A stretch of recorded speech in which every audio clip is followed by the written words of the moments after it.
Our mission at the Shriners Hospitals for Children Canada is to really make the lives of patients and families the best that it can be and really lift up patients who need our services to fulfill the most optimal version of themselves. We take care of all orthopedic problems in pediatrics, but we super specialize in really rare conditions and complex conditions that involve orthopedics and other specialties. A lot of the patients that will come to the motion lab are surgical candidates. So the surgeon may be able to do a great plan with just medical imaging, with the clinical history of the patient and some observation, whereas the motion lab will bring real numbers that we can measure that the eye cannot catch necessarily. And so it allows us to be more precise in the diagnostic of the patient, and then it allows us to better plan the treatment. Rehabilitation is not easy. It's a tough part. So when we do rehabilitation, we did the surgery. Now we have the tough part, moving with difficulties. And it's saying, okay, now you're gonna have to do something that you might not wanna do. So how do we make that enticing for a patient to do this? And when I see parents writing back and saying, going to physio is the best part of my day, I said, oh, we're doing definitely something right. Without Shriners, I know my leg wouldn't be straight. And Shriners, it's really special because there's only 2 doctors that can do this type of operation. So I know I couldn't just go to another hospital. It was here or I wouldn't do it. So everything is super for me and the future looks bright ahead.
Our mission at the Shriners Hospitals for Children Canada is to really make the lives of patients and families the best that it can be and really lift up patients who need our services to fulfill the most optimal version of themselves. We take care of all orthopedic problems in pediatrics, but we super specialize in really rare conditions and complex conditions that involve orthopedics and other specialties. A lot of the patients that will come to the motion lab are surgical candidates. So the surgeon may be able to do a great plan with just medical imaging, with the clinical history of the patient and some observation, whereas the motion lab will bring real numbers that we can measure that the eye cannot catch necessarily. And so it allows us to be more precise in the diagnostic of the patient, and then it allows us to better plan the treatment. Rehabilitation is not easy. It's a tough part. So when we do rehabilitation, we did the surgery. Now we have the tough part, moving with difficulties. And it's saying, okay, now you're gonna have to do something that you might not wanna do. So how do we make that enticing for a patient to do this? And when I see parents writing back and saying, going to physio is the best part of my day, I said, oh, we're doing definitely something right. Without Shriners, I know my leg wouldn't be straight. And Shriners, it's really special because there's only 2 doctors that can do this type of operation. So I know I couldn't just go to another hospital. It was here or I wouldn't do it. So everything is super for me and the future looks bright ahead. Shriners is incredibly unique because we take the time for our patients. We take the time to listen, to understand what their needs are. Our team in social services, we try and make it as simple as we can for our families. Families coming from out of province, having a greeter meet them at the airport, drive them to the hotel. We make sure that our families are comfortable in what they do and in their decision of coming to our hospital, knowing that our people are the best that you can have right now. Yeah, this place is definitely like a family because they treat you very nicely here. They treat you like you're one of them. When you come in for like an x-ray, like, hey there Michael, you know, how are you? Yeah, everyone that works here definitely has positive attitude, always smiles on your faces. I know a lot of people here, I love them like a family. You know, when you're a parent that has a child that's disabled, either wheelchair or has some disability, it's tough on the parents. And you know, when they come to the Shriners and they see other parents that have the same kind of child as they do, it's almost comforting in a way, you know, and they can exchange ideas. I can't tell you how many patients became friends from different backgrounds, completely. You know, French or English, it doesn't matter. Because they have the same kind of disability, you know, they become friends because they see each other in the clinic together. And sometimes we make sure to invite them at the same time. You know what I mean? Like, we make that effort, you know, so that these conditions, that these kids, you know, feel good and the parents feel great about that. And I think that that's something that we pride ourselves in. During the treatment, when it's really hard on him because he goes through a lot of emotions, anxiety, we always have one nurse that comes to distract him, to play games with him. They bring their virtual goggles so that he doesn't think of the pain that he's going to go through. All these little details make the Shriners so special. We cover a wide range from the molecular to the bedside of the patient. And that was the vision from the get-go. And I think the best example that this vision works is that this facility has developed a standard of care for 3 pediatric metabolic bone diseases. So those now are the treatments that are used throughout the world that were developed here at Shriners Hospitals for Children Canada. And I think it is unique because it has a very high-performing research center, which not all hospitals have.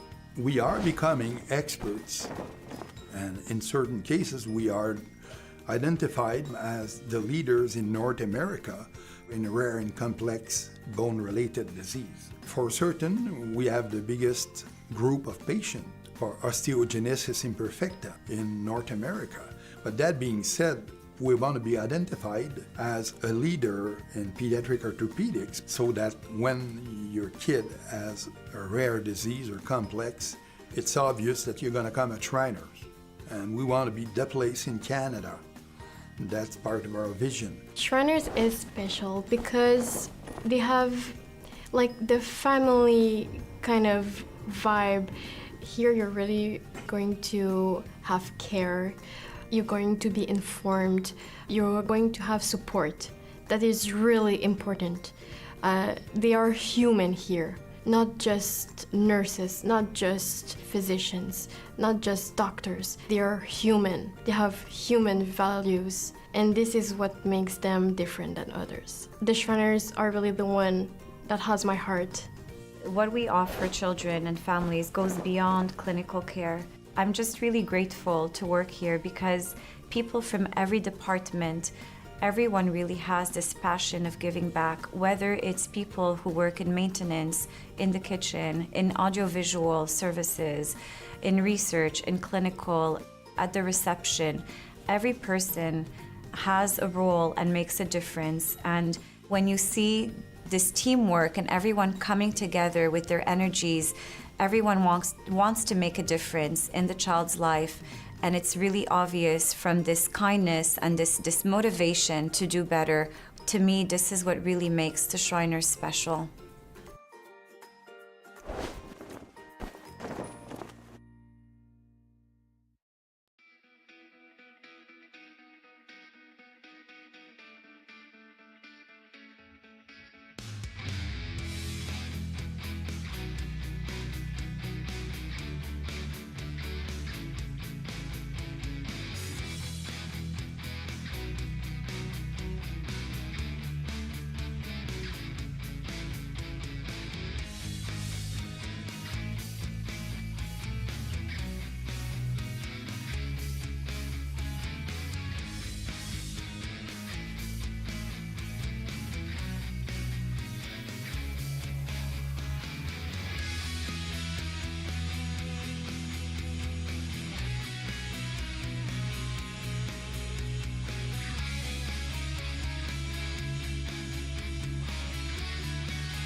So casual with it.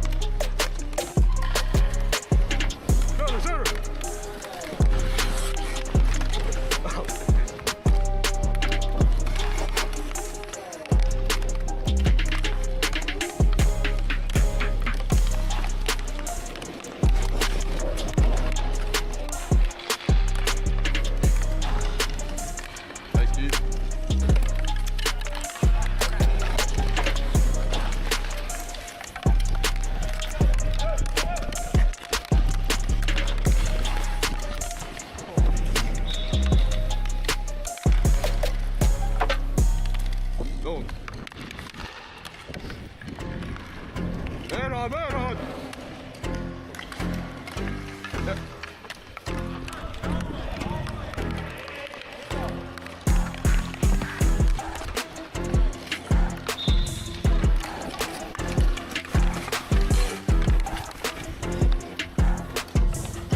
have no idea.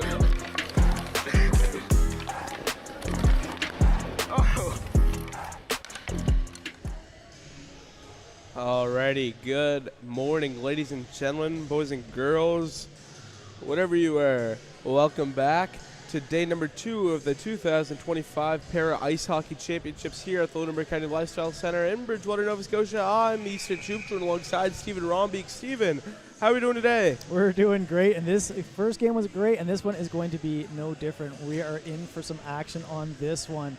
I'll tell you, in the warm-up, there was some air quotes friendly shoving going on along that red line right in the center.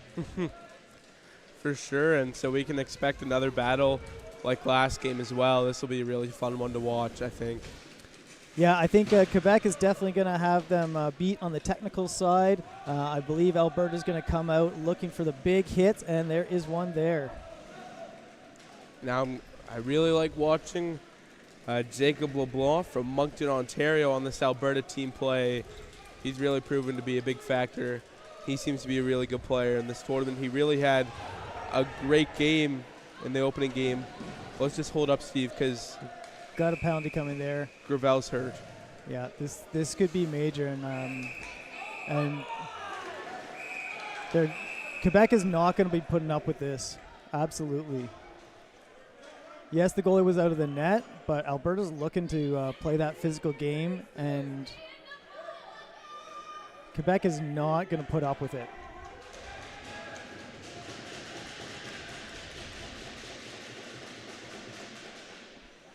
And that's what I was going to say. Alberta's going to come out looking for those big hits, and they did that against BC.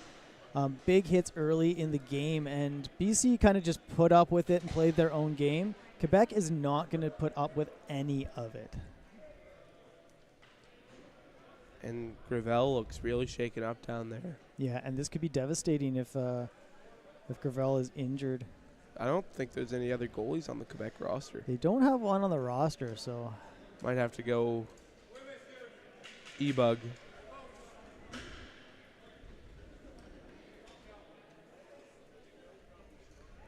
But, man, what a scary collision that was. I mean, you could say that he's out of his crease, which is a fair point, but still, that is a big hit. Yeah. You know, it's one of those kind of almost unwritten rules. We'll see if we get it on the replay here. Here we go. Oh, we're just seeing some other things. I don't think we actually had a replay of the hit itself. And there's that post-play altercation. Again, 70 is not going to put up with someone charging their goalie. And hold up, I think the referee did head over to the timekeeper's box, maybe noticing that Gravel is a little injured down there, so that could change the ruling of the call. But that's, like I said, very scary to see here in the early stages of this game. Yeah, most definitely. Especially when Quebec doesn't have anybody else to put in net.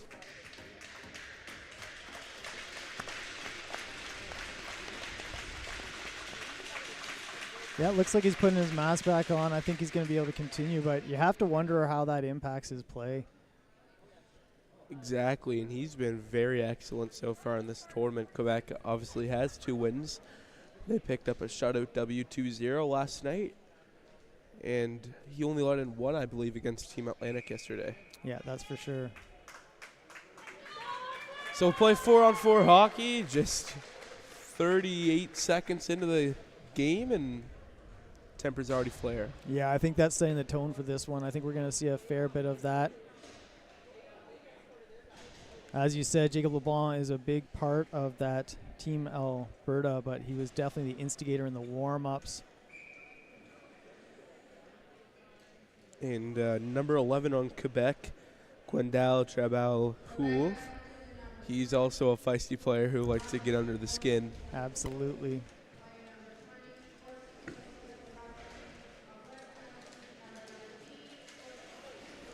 And then that one's sent back in off a deflection. It won't work, and that one's cleared away by Alberta. Or, sorry, by Quebec. Icing called on the play. Well, and it's working in Alberta's favor so far. You know, they've gotten it out of their zone pretty quickly in the early part of the period there, and then now they've had some more offensive chances. Definitely trying to get under the skin of this extremely talented Quebec team with their passing. Trying to force them to play their game instead. 14:03 to play here in the first. Linesman drops the puck 'cause we're off. Raffet sent it around the boards. It's picked up by Auclair. Auclair now looking for Denoyer. Lost it. Gets it back over to Villeneuve. Drop back for Raffet. Up the right side. Denoyer can't get a hold of it. It'll be picked up Heard some by more big McQuaig. hits. Sorry about that. Heard some more big hits along the boards there. Yeah, I'm excited to see how this one plays out. Knocked off the puck that time. Here's Auclair once again. And LeBlanc gives a bump there.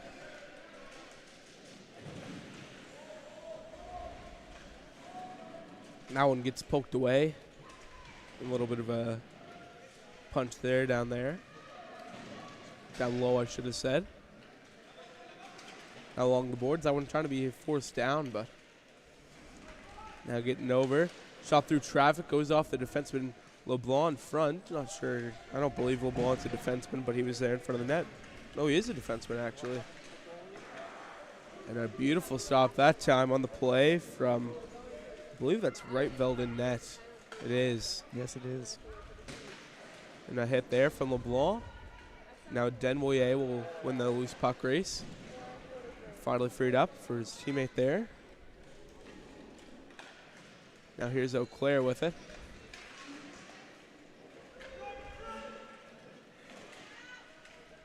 Good block there. Now that one's cleared away. Going the other way. It's picked up by Quebec in their own end.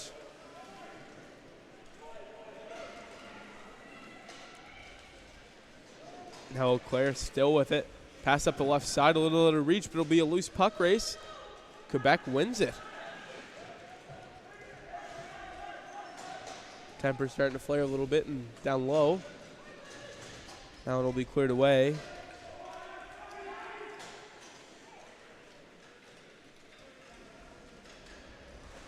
Now drop back. Here's Team Quebec trying to go the other way. That was close to a T there from Tonk. For sure. Alberta's got to be careful not to get into penalty trouble early. Quebec is definitely a team that can capitalize on that. Here's Daigle. Now for Messoudi. Taking a bump there. It's picked up by Hillman. Down low.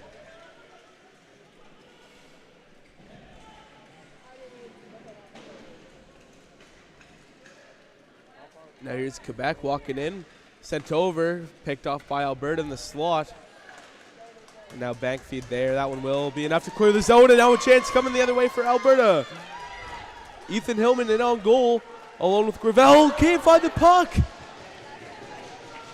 Such a great opportunity there. Just fans on it. What a chance. Found himself all alone and back now on here's the side. Quebec the other way. In on goal. Shot there. Missed the net. Man, what a sequence of events. Two great chances for both teams. And the net comes off with 10:47 to play in the first. 1-0 the shots for Quebec. And a great flip from the physical, kind of slower hockey, and then a couple of good break chances there. Neither one able to get a shot on to test the netminders. So this one's actually going to come outside of the zone. So the faceoff will go in front of the Alberta bench with 10:47 to play here in the first. Puck drop by the linesman. We're off. Here comes Auclair from his defense position. Now a shot there. That one will sail a little bit high, and Denoyer picks it up down low while taking a check. Great play down there with LeBlanc and Denoyer were the ones who collided, and now Villeneuve and the referee collided as well, laughing it off. Now here comes Alberta the other way. Pass over. And Steve, I don't know about you, but I think these two teams have the best jerseys in the tournament. I might agree. Yeah, they look very sharp. I think Alberta does take it, though, with the blue ones. I agree. Those are some fabulous jerseys. And now that one is actually going to go and hit off the post, so Right Veld will get the whistle with 9:58 to go. Yeah, it looked like they were trying to, Eau Claire might have been trying to just put it off the back of the goalie there. Get that classic bank shot off their back and into the net. Sneaky one. Alberta's showing some great defense right now. For sure, and as we said, we're a couple of seconds under the 10-minute mark.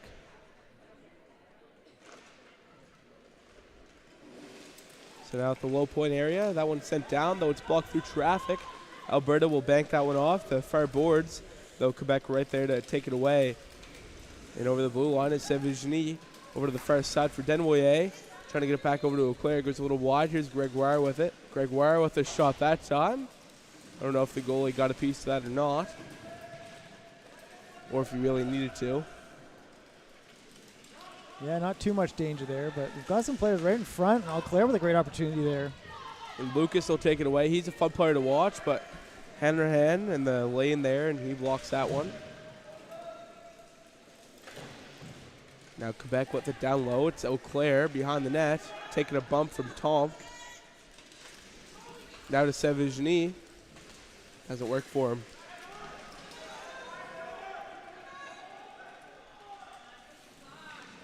Now here's Hanrahan. Sevigny now with it. Just sends it down.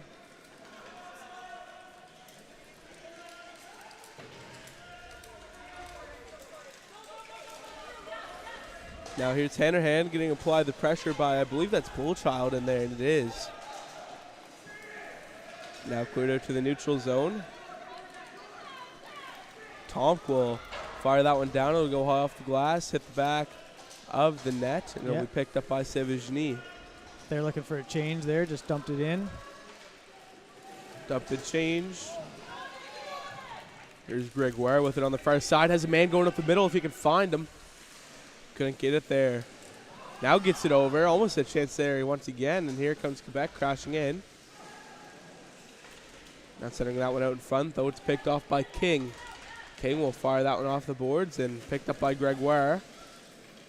Now that one's picked off by Team Alberta. That one goes a little high. Trabal Huel with the puck. Gives a drop back for Dagla. And now Alberta with it along the boards. Now here comes Team Alberta up the left side.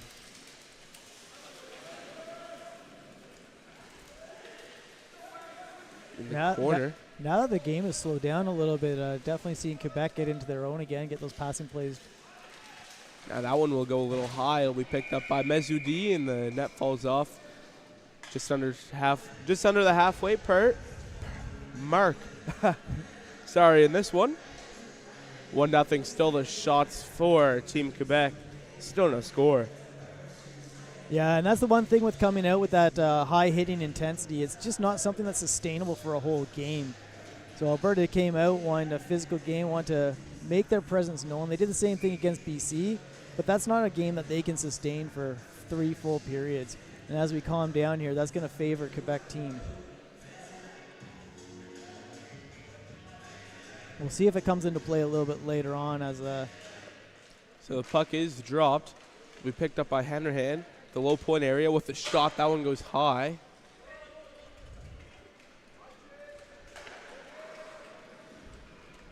It's only one shot on net thus far. Now that one will go far side. Here's Daggle with it. Now here's a shot for Quebec, a chance there, but a good job by McQuaig to get in the lane. Now a shot, that one goes high. I find Quebec likes to shoot it really high sometimes, and they don't like to work so much at the cross crease, which is their play usually, but they haven't done it much so far in this one. Yeah, you're very right, but these early shots that go high, they've capitalized a couple times previously off of good bounces off that backboard. So they're willing to miss the net high if it's going to come out. That was a great opportunity there. Good shot and a good save. No penalty there. It looked like Quebec wanted something. And now Alberta will chip out and off the boards, and it's picked up by Quebec. Now here's Alberta with it. The left side. Here's LeBlanc. LeBlanc opened up, and there's going to be a penalty. Yeah, and there we're starting to see that again. And just as I said, Alberta has to be careful about the penalties. Quebec taking a slightly unnecessary penalty there, but I think that was a bit of a Trey Balhoul just saying, we are not putting up with your garbage. Just take a look at it. Might take a couple seconds. Now here's where the play starts. It's in front of the Alberta bench. Now it's fired over to the far side. The first hit's good there, but you kind of see how he dives out a little bit. And I think that's where the ref got him. Absolutely. LeBlanc was able to just make a good move onto the inside, and it was outside of his reach, so he reached out with his arm, and that's going to be called every time. So Trey Balhoul to the box for Quebec.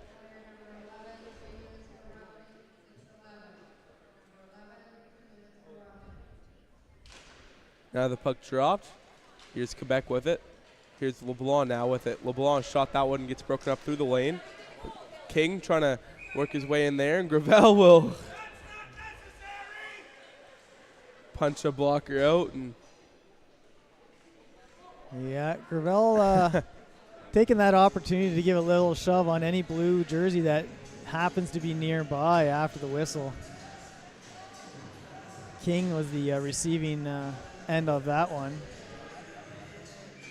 6:02 to go here in the first period.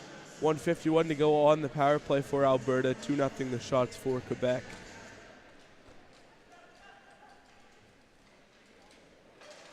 Gravel decides to keep that one alive. LeBlanc can't hold it in.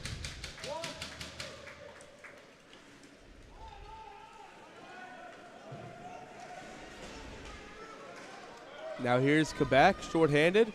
Move there. Now here comes Bullchild the other way for Alberta. And over the red line, here's a chance. Bullchild makes a move. Dropped back, shot there. That took a weird bounce there, Steve. Certainly did. I don't know if that went off the goalie or not. Not really sure. Maybe off the knob of his stick, potentially, to cause that bounce, but ultimately a weird one. Now out to center, here's Denoyer with Tom right on him. He'll just decide to fire that one down. Under a minute to go on the power play now for Alberta. LeBlanc will pick it up. 5 left in this period. Now Bullchild.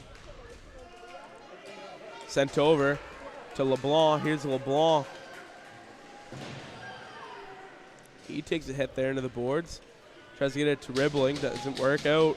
35 seconds now to go on the power play for Alberta. Skating for it.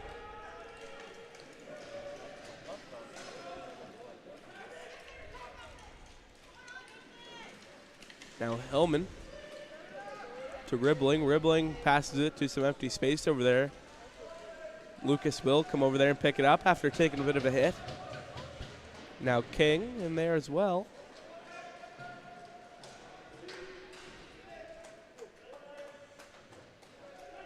Saudi doing a great job in there on that defense. One side to the other, hits, checks, poke checks. So the penalty up, or penalty expired for Quebec. And really no chances there that we saw.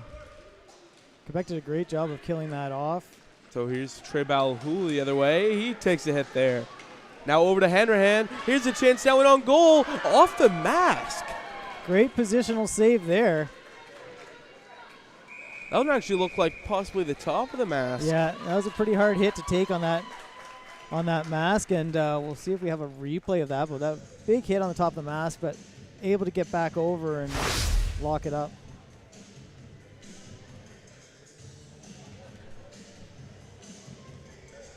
No, looks just like at the end there. Yeah, that second effort. That was after he took a shot to the head, so good ability to recover quickly and get back for that second shot. 4-0 the shots for Quebec. The goaltender didn't even look like he was fazed by that shot to the head. I know that gets your ears ringing and doesn't feel great, but good job by him. Now drop back for Trey Balhoul. Now at the left side. Skating for it now. Quebec will pick it up. It's Dagla with it. That one goes a little wide, but taking a bounce there. And Messoudi could not fire that one out in front in time. And Alberta will take it away as Tomk has it.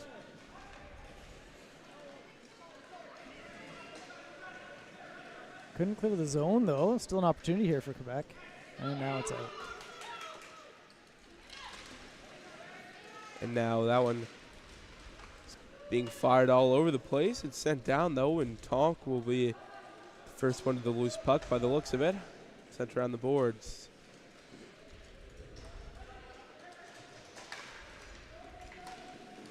And now Trey Balhoul still with that puck, and will just decide to fire it down.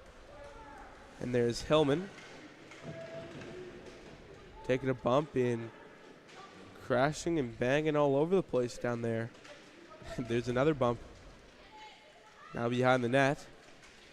See what Eau Claire can do here. Over there. Now a shot blocked by the defenseman in front of him. Off the rebound. Another great stop by Reitveld. Alberta still yet to get their first shot on goal in this one. Yeah, shot's 5-0. And as much as there's not been a shot, Cavell has definitely been tested already, physically. Yeah.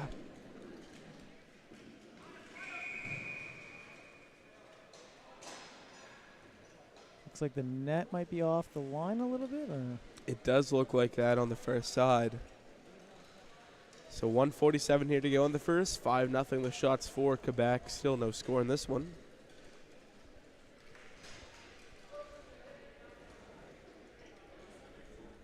And Daigle's had some good looks this game, and his previous games as well. He's been a real powerhouse, but just can't find that net. A lot of his shots are going wide. Only able to get one on the scoreboard thus far, and an assist in this tournament.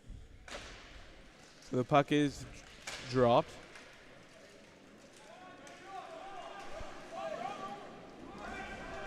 Here's Quebec with it. Over to Villeneuve. A shot that time will go off the glass, off the rebound.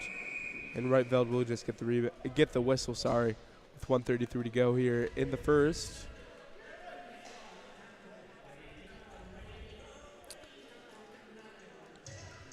Yeah, as it promised, a good game.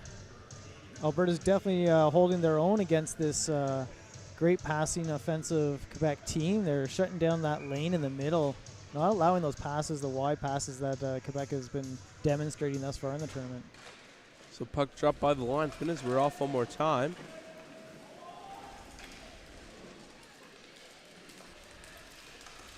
Now over to the left side. Be a race against the boards. Sounds like a heavy hitting collision there. LeBlanc has it for Team Alberta, though he's from Ontario. Now Denoyer will dish that one off, and here's Quebec. They go to the ice, 2-on-1 now with Trey Balhoul and Eau Claire. Houle now over to Eau Claire. That one just sails a little wide of the net. And here's Eau Claire once again, drop back for Henderhan. 50 seconds remaining, and it comes out of the zone. I think there's going to be a penalty coming. Yeah, it kind of happened behind the play there.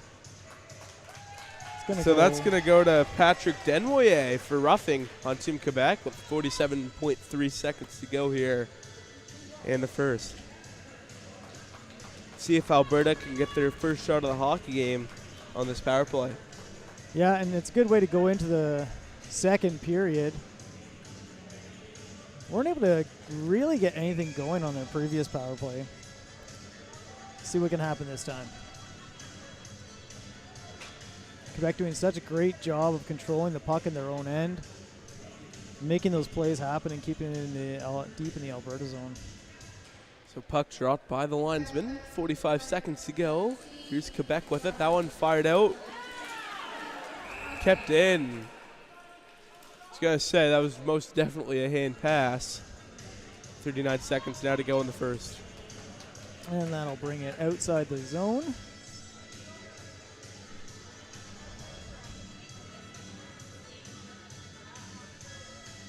Gives Alberta a chance to set something up here.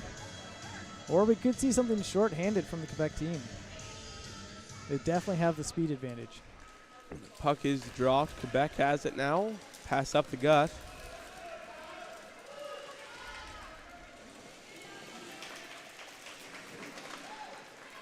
Great defense by Tomp there. For sure, and he ends up coming up with that. Alberta coming the other way. Let's see what they're going to do here.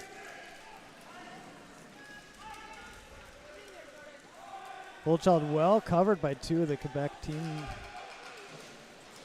He gives a solid Last check on the 10 boards seconds. there. Sorry, last 10 seconds of play. Yes, sir. Maybe a chance for an opportunity for Alberta if they're lucky, but no, that's going to do it. So 1 period of completed hockey action in day number 2 of the 2025 Para Ice Hockey Championships. Day 2, game 2 of the day. Team Quebec and Team Alberta are tied at a deadlock, 0-0. 5-0 with shots for Quebec. And 1:13 remaining on the power play for Alberta. When we come back from the break, I'm Easton Shoup. I'm Jordan.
Our mission at the Shriners Hospitals for Children Canada is to really make the lives of patients and families the best that it can be and really lift up patients who need our services to fulfill the most optimal version of themselves.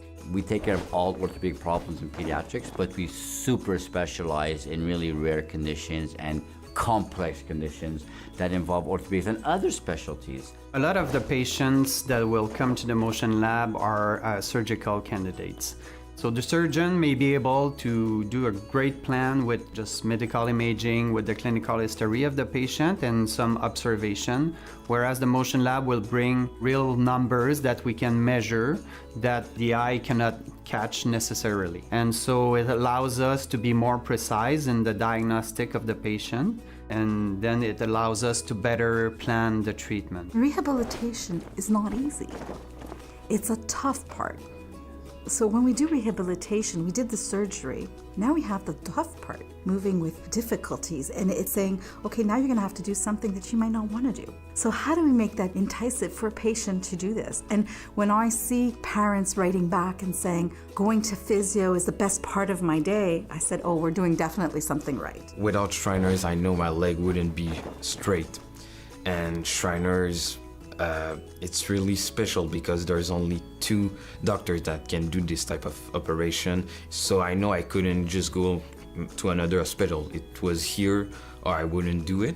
So everything is super for me and the future looks bright ahead. Shriners is incredibly unique because we take the time for our patients. We take the time to listen, to understand what their needs are. Our team in social services, we try and make it as simple as we can for our families. Families coming from out of province, having a greeter meet them at the airport, drive them to the hotel. We make sure that our families are comfortable in what they do and in their decision of coming to our hospital, knowing that our people are the best that you can have right now. Yeah, this place is definitely like a family because they treat you very nicely here. They treat you like you're one of them. When you come in for like an x-ray, like, hey there, Michael, you know, how are you? Yeah, everyone that works here definitely has positive attitude, always smiles on your faces. I know a lot of people here. I love them like a family. You know, when you're a parent that has a child that's disabled, either wheelchair or has some disability, it's tough on the parents. And you know, when they come to the Shriners and they see other parents that have the same kind of child as they do, it's almost comforting in a way, you know, and they can exchange ideas. I can't tell you how many patients became friends from different backgrounds completely. You know, French or English, it doesn't matter. Because they have the same kind of disability, you know, they become friends because they see each other in the clinic together. And sometimes we make sure to invite them at the same time. You know what I mean? Like, we make that effort, you know, so that these conditions, that these kids, you know, feel good and the parents feel great about that. And I think that that's something that we pride ourselves in. During the treatment, when it's really hard on him because he goes through a lot of emotions, anxiety, we always have one nurse that comes to distract him, to play games with him. They bring their virtual goggles so that he doesn't think of the pain that he's going to go through. All these little details make the Shriners so special. We cover a wide range from the molecular to the bedside of the patient. And that was the vision from the get-go. And I think the best example that this vision works is that this facility has developed a standard of care for 3 pediatric metabolic bone diseases. So those now are the treatments that are used throughout the world that were developed here at Shriners Hospitals for Children Canada. And I think it is unique because it has a very high-performing research center, which not all hospitals have. We are becoming experts, and in certain cases we are identified as the leaders in North America in rare and complex bone-related disease. For certain, we have the biggest group of patients for osteogenesis imperfecta in North America. But that being said, we want to be identified as a leader in pediatric orthopedics so that when your kid has a rare disease or complex, it's obvious that you're going to come at Shriners. And we want to be the place in Canada. That's part of our vision. Shriners is special because they have like the family kind of vibe. Here you're really going to have care, you're going to be informed, you're going to have support. That is really important. They are human here, not just nurses, not just physicians, not just doctors. They are human. They have human values, and this is what makes them different than others. The Shriners are really the one that has my heart. What we offer children and families goes beyond clinical care. I'm just really grateful to work here because people from every department, everyone really has this passion of giving back, whether it's people who work in maintenance, in the kitchen, in audiovisual services, in research, in clinical, at the reception. Every person has a role and makes a difference. And when you see this teamwork and everyone coming together with their energies, everyone wants to make a difference in the child's life. And it's really obvious from this kindness and this motivation to do better. To me, this is what really makes the Shriners special.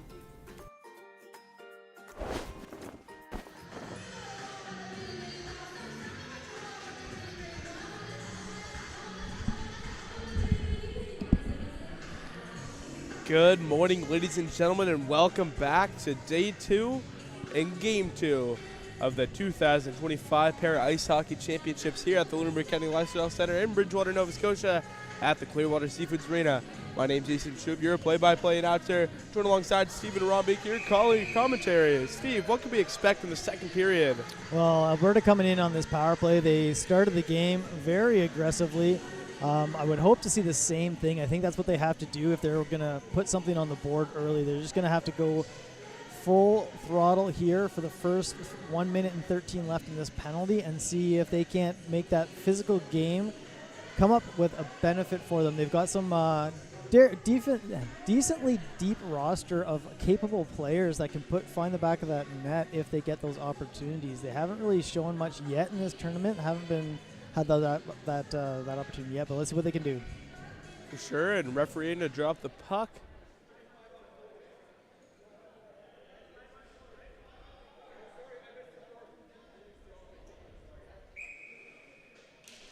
We're off. One back for Quebec. Sevigny will fire that one up the right side, and easy clear to start off the second.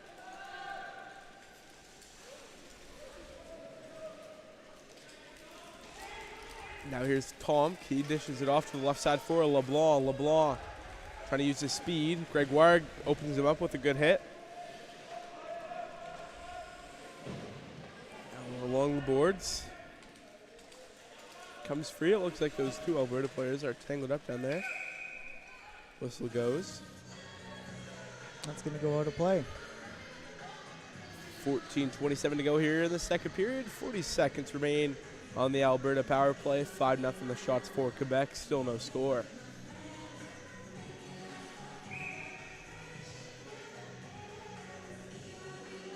And it kind of went the other way there. Quebec kind of came out with the higher intensity right off the face-off. 100%. I think you're right there, Steve.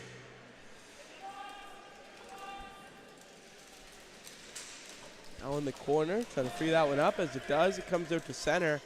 And LeBlanc will pick it up. It's going to be a high stick called, and it'll be an O-zone face-off the other way. And some pushing and shoving there at the end.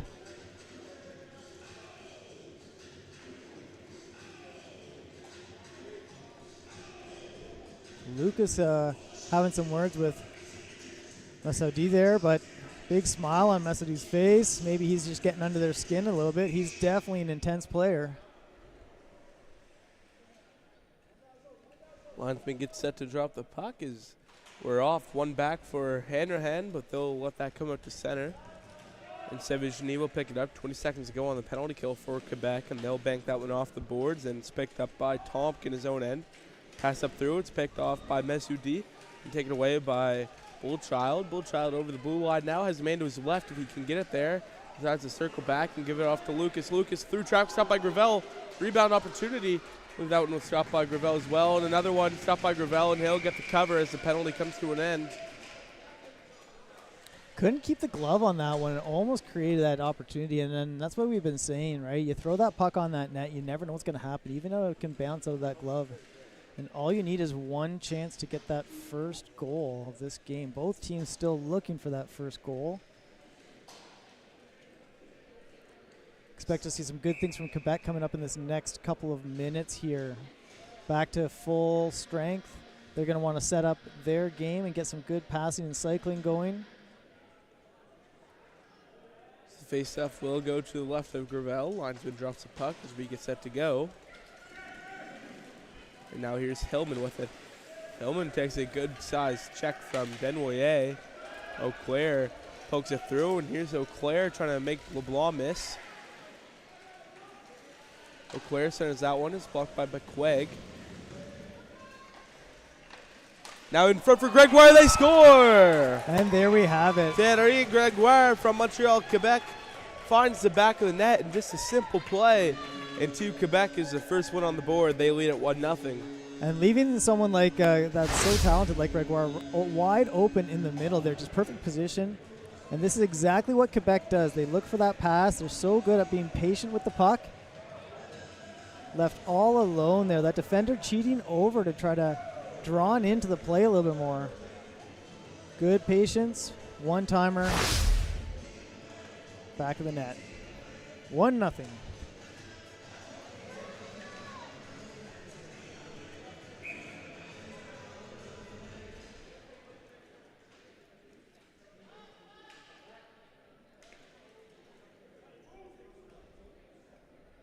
Referee finally drops the puck as we're off. It's passed over to Trebau Pool. Now it's for Hellman. Hellman can't hang on to it, being applied the pressure now in the corner.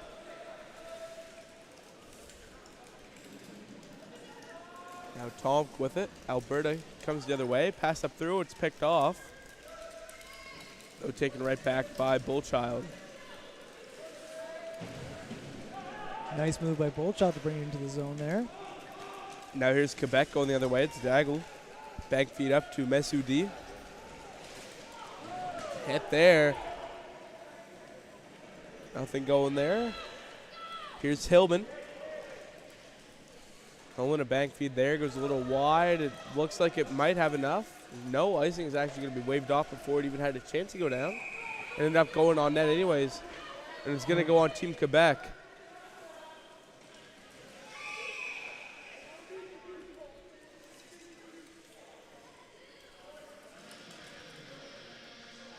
And there's definitely something going on behind the play there. Bullchild got rocked in open ice in the middle as they're coming into the zone.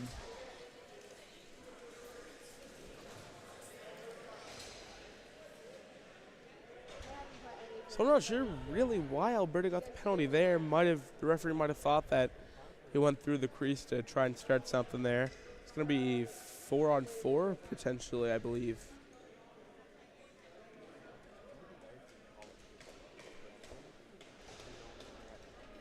Yeah, I think it originated with that hit on Bullchild in the middle, and Alberta taking offense to that.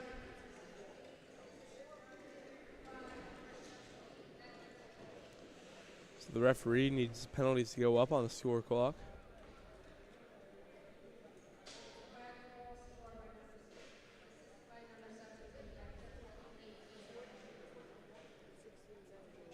Just still here figuring it out.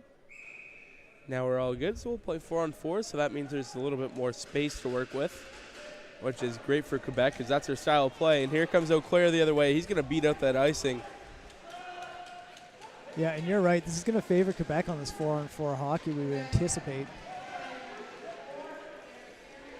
Now in the slot, a shot that time. It's easily stopped by Reitveld there.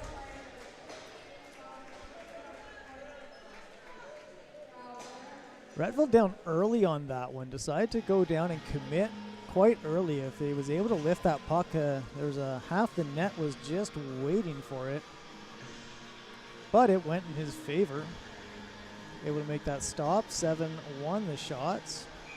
12:03 to go here in the second period. 1:40 to go on 4-on-4 action.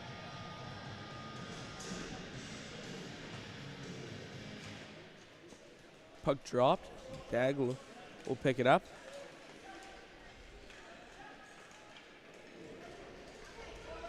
Now a shot there. That one wobbles a little high. It'll be picked up by Mesoudi. Down low, though, McQuaig will take that one away.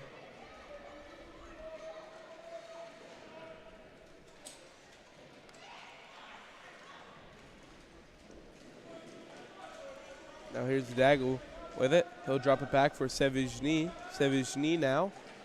Try to get over to Hanrahan. He does. That one just goes a little wide, Steve. Do you think if he connected there, it would have been a goal? I don't know about that. That the goalie saw it all the way and got across quite quickly. He really did. Yeah, the movement there by Redfield was pretty darn good. Would have been a good shot, though. Great chance, though. Here's LeBlanc coming the other way up the left side. Over to Spong. Mackenzie Spong will just send that one down, and Gravel wants the whistle.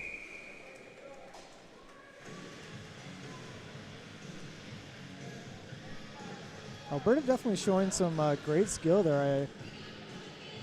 Their defense is doing a great job of harrying them high and not letting Quebec do their normal cycle. Some of the other teams have allowed Quebec to move the puck around up high in the zone before they dive down. Alberta's deciding to shut that down a bit, and it's paying off. They are down 1-0, but they're certainly shutting down a lot of Quebec's movement. Now we just got to see if Alberta can get something going here, but Quebec's really good on the face-off circle as well. They don't lose many draws or many face-offs, tomato, whatever you want to say. They mean the same thing. Yeah, they're really good at the dot. You're absolutely right. Now here's another chance there, and just look at the passing. Yeah, and that was just wide. That side of the net was definitely open. LeClaire tries to keep it in there. Unable. Now there's a hit there. Here's Gregoire. Now a shot that time. It's a little soft. And Trevelhul was injured in the play there a little bit. That hit by LeBlanc went high and stick right up to the helmet.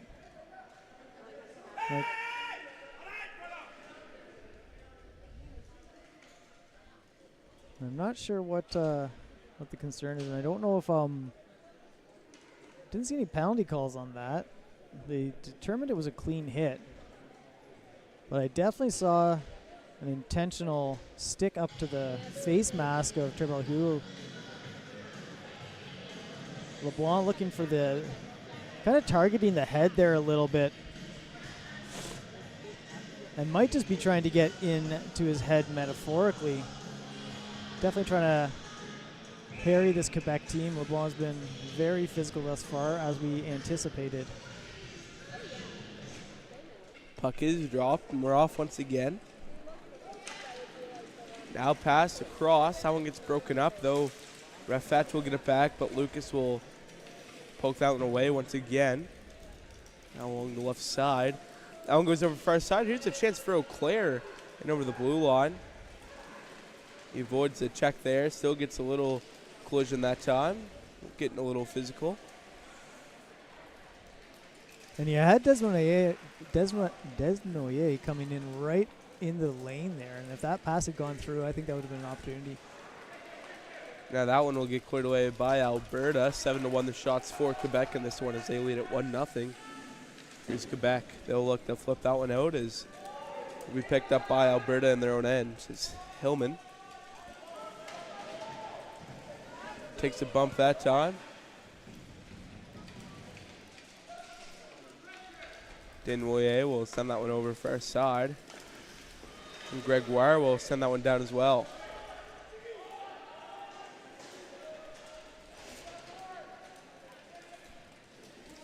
Good hit down low by the captain, Desnoyers. Now sends it out in front for Hanrahan. What a chance there. Penalty coming to Alberta.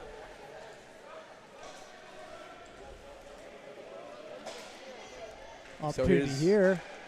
Refet's shot will go a little wide, and they'll get the. They won't get the touch on it. Actually, I thought they would. Still playing the advantage.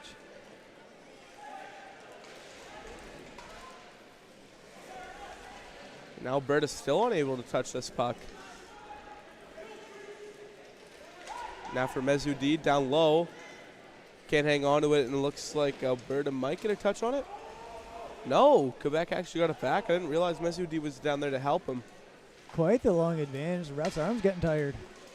Through traffic, there's a chance, and on the side of the goal, the goaltender gets the whistle. What great pressure by Quebec.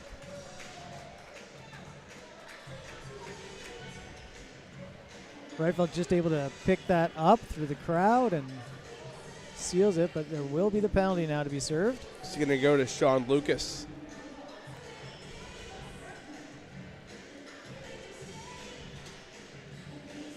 From Belleville, Ontario. Looks like an interference call.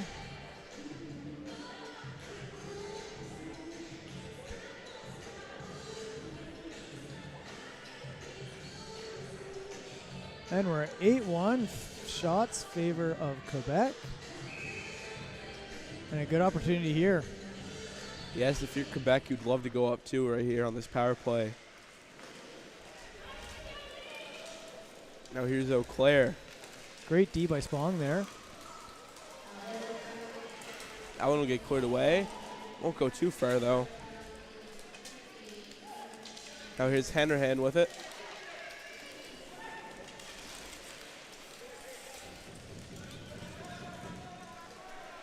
LeBlanc with a nice clean physical hit that one.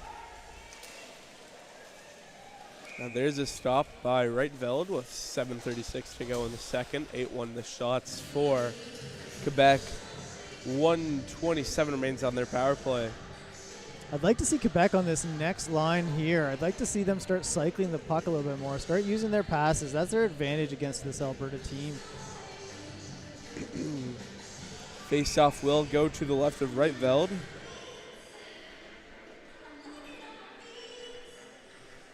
If they can draw that defense away from the goal and get a couple of backdoor opportunities here, I think that's going to really serve them. Now that one will get poked away.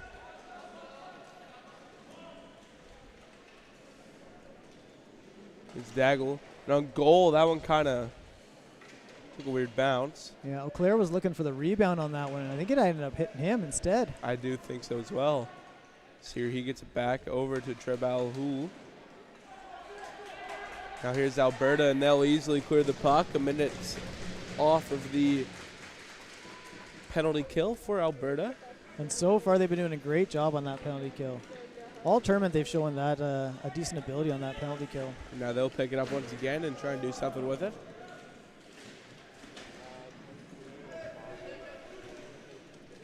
Neutral zone. Hanrahan has it, trying to get it over, though it's broken up, but Eau Claire will get it back. Now Alberta will look to pick it up in their own end. 23 seconds remains on the power play. And whistle down with 6:28 left in the second. Hand pass is called. 19 seconds on the power play. 8-1 the shots for Quebec.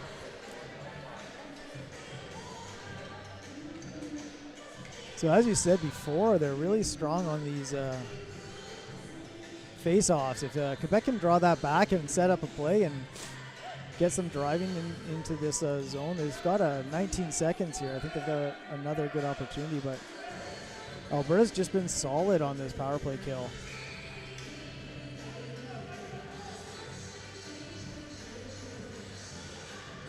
They're certainly making Quebec work for it, both physically and with their change of game. So the puck is dropped. It's dropped back for Trebalhu.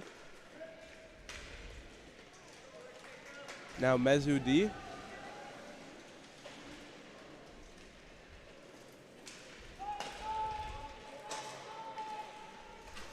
Now 2 seconds to go. Penalty expires. Here Eau Claire, and maybe with a chance, though Wrightveld will get the cover. Much better effort there. Some good movement down low right in front of the net. That's going to continue to wear away at this Alberta defense. They come in strong and they're very physical down low.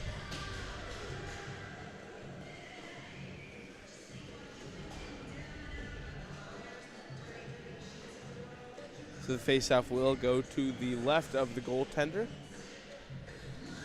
Linesman in there to drop the puck, and we're off. It's picked up the low point area, shot through traffic. That one gets blocked. It'll be cleared out to the neutral zone. Let's see what Quebec can do now. As they get it back, it's Daigle being applied the pressure by Bullchild. And they'll decide to cover that one. Goaltender plays the puck. Quick whistle on that one.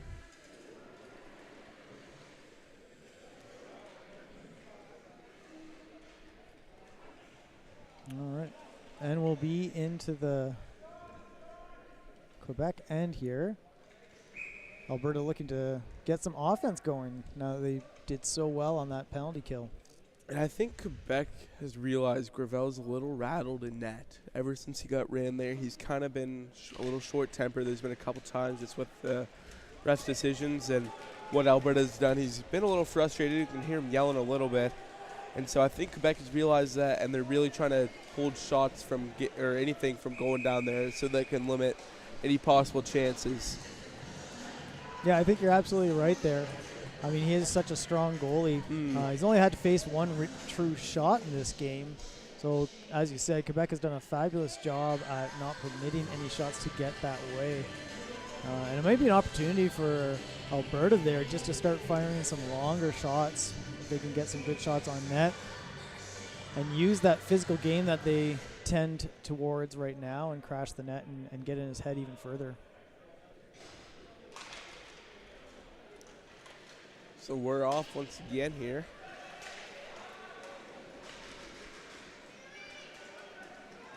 Now sent up the left side. Loose puck race now.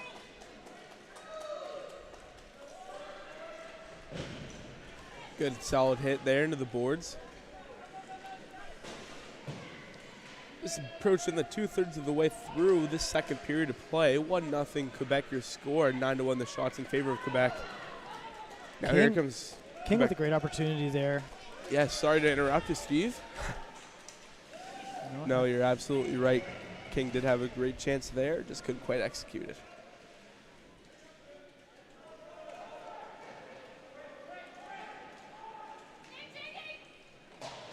So now up the left side.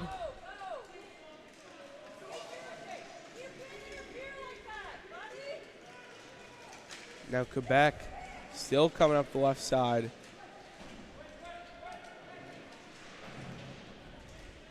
Now Denvoyer has Villeneuve, decides to give it to Rafat at the low point area. Now down low to Villeneuve, back to Rafat. Over to Trebalhou, though it's taken away by Spong, but easily picked right back up by Quebec. Down low on the doorstep, off the post!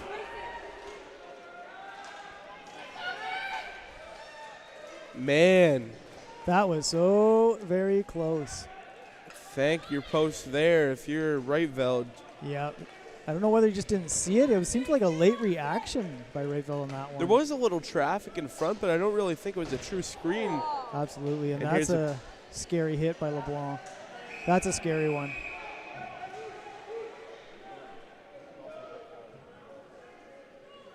And these are the ones where we're concerned about. As I said, when you're in that danger zone, a couple of feet away from the boards, when you're in these sleds, LeBlanc took full advantage of that, took the hit, and that's when that head can hit those boards and bend the neck in a very awkward way. And Gravel coming way out of his net.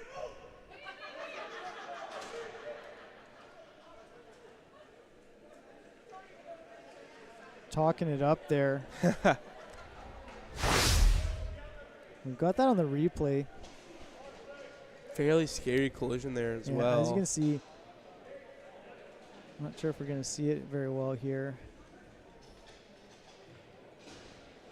That was there, that post. That was just so close. A couple of sticks flying on the ground there. Fairly light shot just through traffic and just late reaction by Reitveld. Very nearly putting the second on the board. And thankfully our player looks like he's okay, but he is heading to the locker room, I think. Definitely shaken up. He's giving the thumbs up there, though, which is very good to see. We always get worried for neck injuries on those kind of hits. So Gregoire was the injured player there. He's coming off the field. Or coming off the ice, sorry.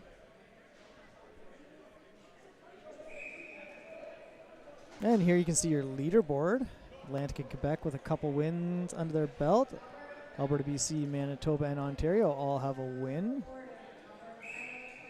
Got plenty of play left to go today in this round robin portion of the tournament.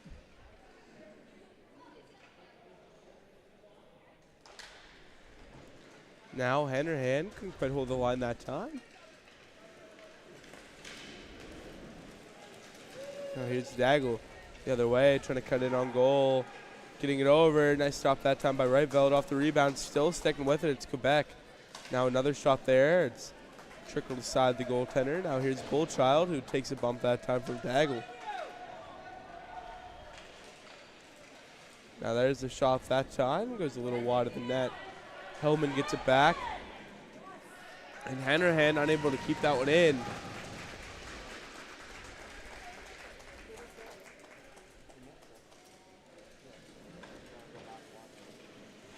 No, Gravel comes back out of his net right where, same scenario where he got hit the first time.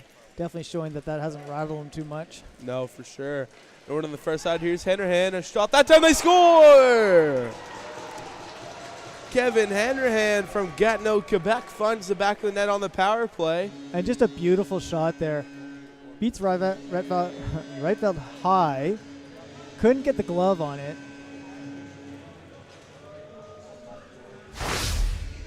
See that on the replay. Just launches a fast mover right into the back of the net. We'll see this nice pass here.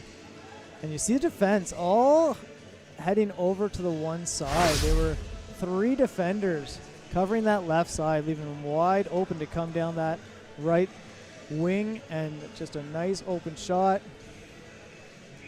As Reitveld came across the net, straight over the head. Referee getting set to drop the puck, and we're off once again. It's one back over to the left side for Sevigny. Takes a little collision that time. Now Alberta will flip that one down.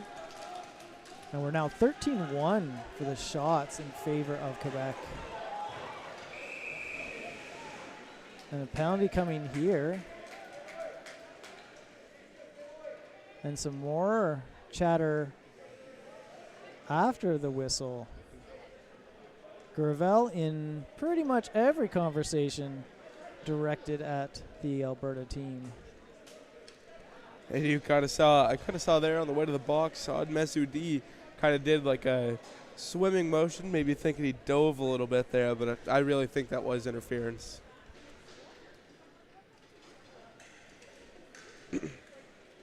Yeah, I would agree with you there, Easton. I think that was a good call. I would say he might have dove a little bit there. I think he sold it a little bit, but I That's don't it. think it was a diving. I mean, there was definitely interference there. No, he sold it like you said. That's the best way to explain it. So 2:30 to go here in the second period. 2-minute power play on the way for Alberta. 13-1 the shots for Quebec, and they lead at 2-0. One back for Team Quebec. And like we said before, Steve, they are good at winning their face-offs. They sure are. Gravel will seal that one up, though, and they'll get a chance to prove their prowess at the face-off one more time.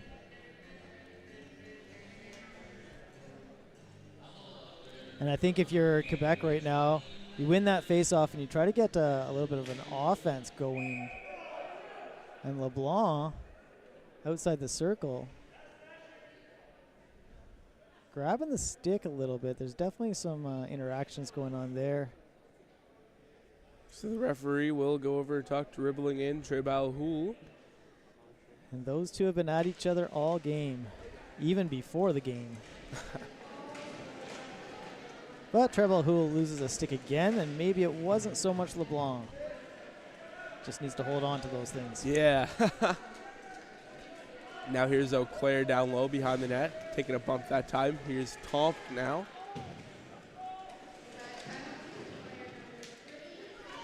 Now LeBlanc, an on goal shot there through traffic.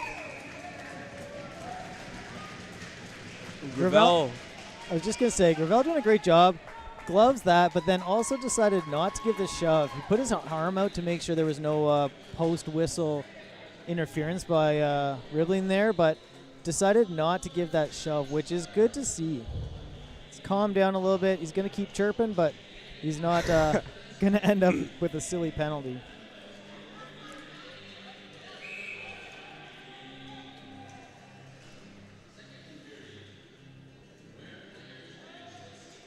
The puck drops. We're off once again. Behind the sled, just couldn't find it. So hard to turn in these sleds. You really can't. You've got quite a bit of a blind spot there. Here's Alberta crashing in. Jacob LeBlanc from Moncton, New Brunswick, not Moncton, Ontario. That was wrongly listed on the program. Excellent job by Spong there. Now Raffet with it. We'll fire that one on goal. Kind of caught Reitveld a little bit there. Odd bounce. Up on the boards into the zone. That's still going to be icing. Still going to be icing. 1:08 to go in the second. 38 seconds to go on the power play. You take a look at our day's schedule. Steve, talk to us. Well, we've seen Atlantic, Ontario, and we're in the Alberta, Quebec, and we do have Manitoba, Saskatchewan coming up at 12. So in this round robin, not every team gets to play every other team. So for instance, Team Atlantic does not get an opportunity to play Saskatchewan.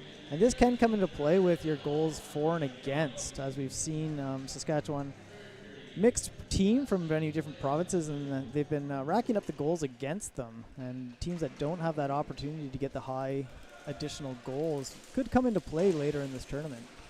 100%. And here comes Alberta the other way, the left side. Ribbling, that one will go a little wide. It's picked up by Sevigny. Here's Reitveld. Under 10 seconds now, and he'll decide to hold on to that. 37.2 in the period, 7 on the seconds on the penalty remaining. And still seeing that 13-2 shot differential. As I said, Alberta's got to find a way to get the open and get some long shots. I still haven't seen them doing that. I think that will benefit them very well on their offense. But Gravel is just so solid. Does not give much up on those rebounds. The line's been in to drop the puck as we get set to go again. Now fired over. Hanrahan there to shoot that one on goal and has picked up off the rebound by Hillman. Here's Daigle on the rebound. So over to Hanrahan.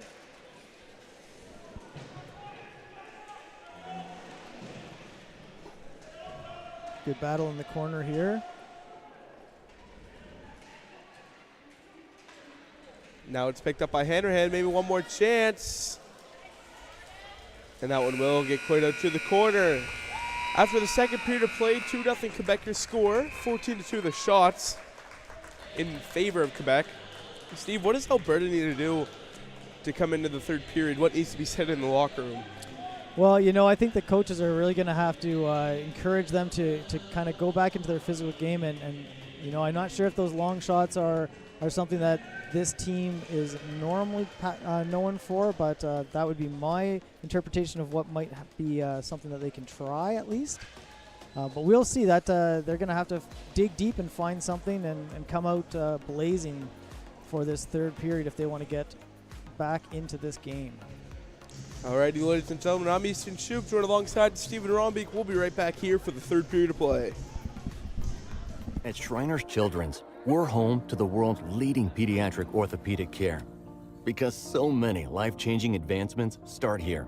We provide access to the best doctors and never allow your ability to pay for services to compromise the care your child needs. We're the first place to turn for the most common or complex orthopedic conditions, home to possibility, and empowering kids to achieve the extraordinary. Shriners Children's, the most amazing care anywhere.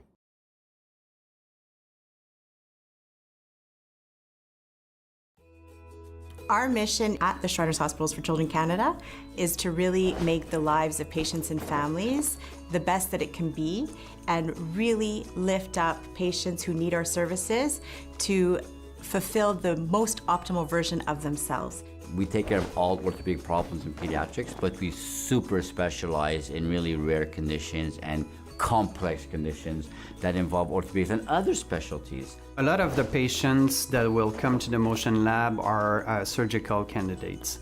So the surgeon may be able to do a great plan with just medical imaging, with the clinical history of the patient and some observation, whereas the Motion Lab will bring real numbers that we can measure that the eye cannot catch necessarily. And so it allows us to be more precise in the diagnostic of the patient, and then it allows us to better plan the treatment. Rehabilitation is not easy.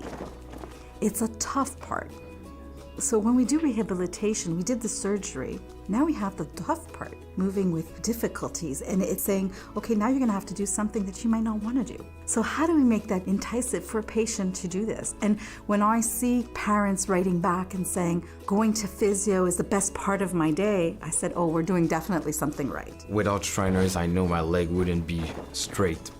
And Shriners, it's really special because there's only 2 doctors that can do this type of operation. So I know I couldn't just go to another hospital. It was here or I wouldn't do it.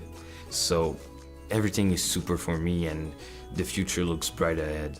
Shriners is incredibly unique because we take the time for our patients. We take the time to listen, to understand what their needs are. Our team in social services, we try and make it as simple as we can for our families. Families coming from out of province, having a greeter meet them at the airport, drive them to the hotel. We make sure that our families are comfortable in what they do and in their decision of coming to our hospital, knowing that our people are the best that you can have right now. Yeah, this place is definitely like a family because they treat you very nicely here. They treat you like you're one of them. When you come in for like an x-ray, like, hey there, Michael, you know, how are you? Yeah, everyone that works here definitely has positive attitude, always smiles on your faces.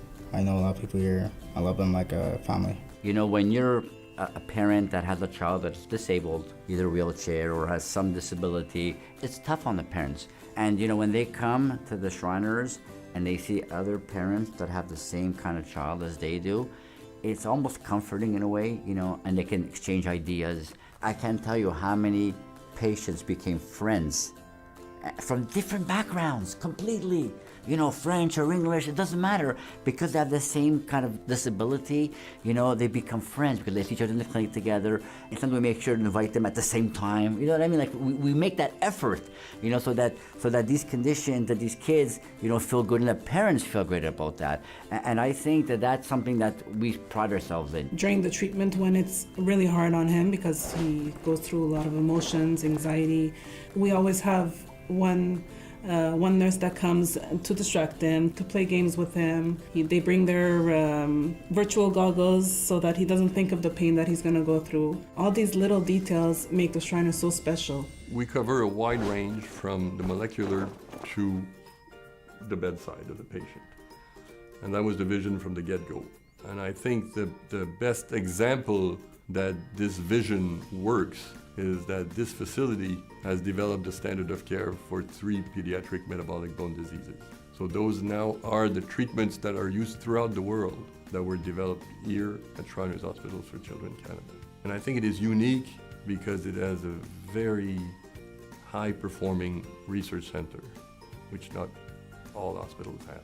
We are becoming experts, and in certain cases we are identified as the leaders in North America in rare and complex bone-related disease. For certain, we have the biggest group of patients for osteogenesis imperfecta in North America.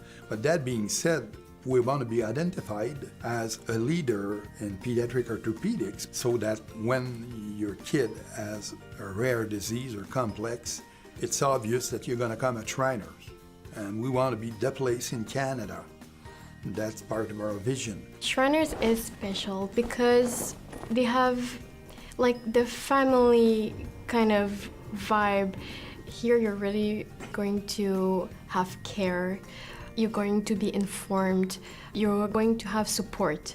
That is really important. They are human here, not just nurses, not just physicians, not just doctors. They are human. They have human values, and this is what makes them different than others. The Shriners are really the one that has my heart. What we offer children and families goes beyond clinical care.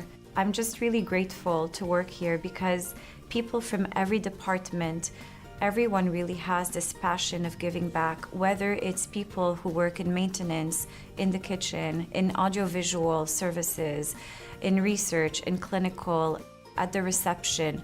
Every person has a role and makes a difference. And when you see this teamwork and everyone coming together with their energies, everyone wants to make a difference in the child's life. And it's really obvious from this kindness and this motivation to do better. To me, this is what really makes the Shriners special.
coming. Right here.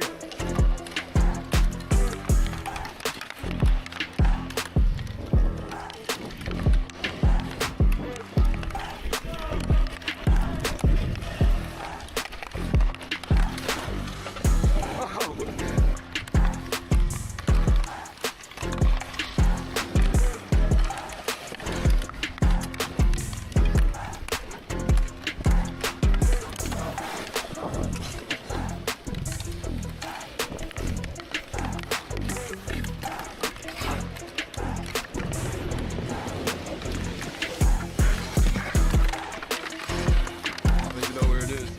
Oh.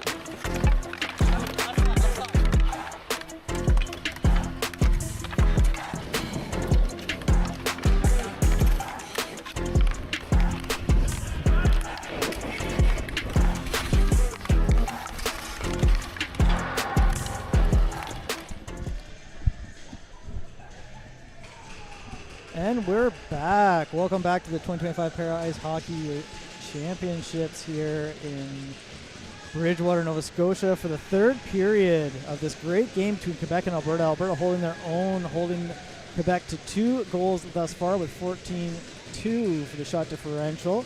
My name's Steve Rombeek, and I am joined for the third period here by Logan. Welcome back. It's great to be back. I heard this was an exciting game in the first 2 periods. Yeah, absolutely. Alberta's playing a rough game right out of the gate, trying to get in the heads of Quebec. Did a great job early in the game. Here's a great job opportunity for Villeneuve. And he will take that. Clean upper corner. And that brings us to 3-0. What a great opening to the third period by Quebec. Certainly anticipated some good clean shots and goals from Quebec. That time they were given that lane. Here we see on the replay. Nice little passing in the neutral zone and a beautiful forward pass. Picks up that missed puck, having the defender off center there. And instead of going for the body, the second defender coming in just kind of came across the ice, tried to block that shot.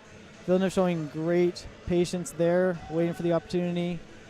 Beats him high on the glove side. Number 3 from Quebec taking this face-off.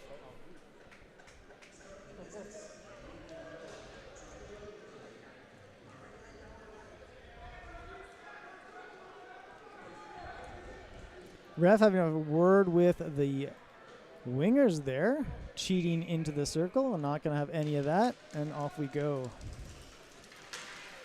Alberta intercepts the puck, going to... Sorry, Quebec intercepts puck going to Quebec's side. Can't get anything going there. Some good neutral zone play here, back and forth between the teams. The puck goes towards the boards.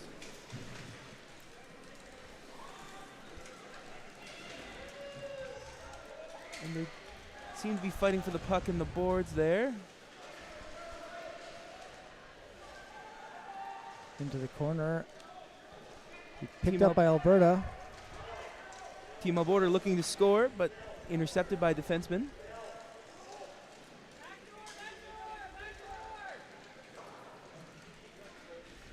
Won't quite make it out of the zone. Quebec trying to clear it out there.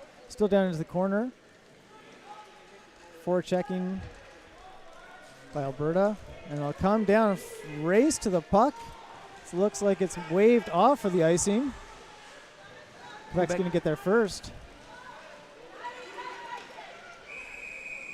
And a whistle is blown. And Rifle lost it there. Thought he had it in his glove, but absolutely not. It was caught up in the equipment. Did actually end up on the ice. I saw it very close to the line there. Rifle able to jump on it. Made a great interception of that pass. They had a wide backdoor open Quebec player there. And if he hadn't got his glove on that, that would have been an open net for a great opportunity for a 4th goal. Number 17 from Quebec taking his face-off.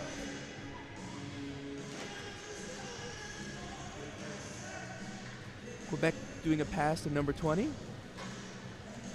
And just off the post there on the Albertan goalie.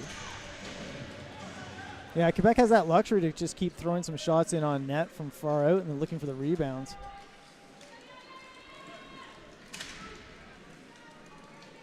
Wrightville tested with 16 shots this game so far.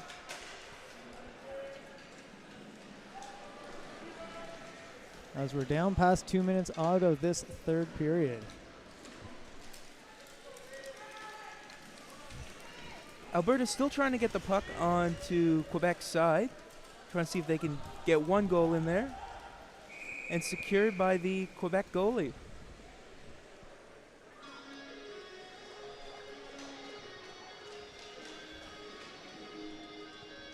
Yeah, and Alberta's really got to come out.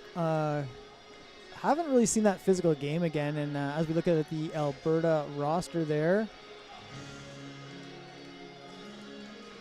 Jacob LeBlanc was definitely the instigator early on with that physical game, but as I mentioned in the first period, when you're going to play that physical game, it's not something that's sustainable for a 3-period game. It's good to come out with your guns blazing, get in the heads of the other team, but it's not something you can rely on for the entire time. Great opportunity there. Deflected by the Quebec goalie. Jacob LeBlanc, good save. Gravel in net has always been a very challenging goaltender to get past, only leaving small targets.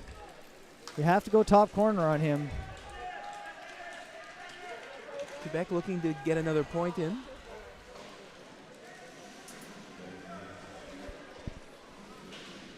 Good attempt there by Quebec. Yeah, Eau Claire had a challenging angle. Decent shot at it, though.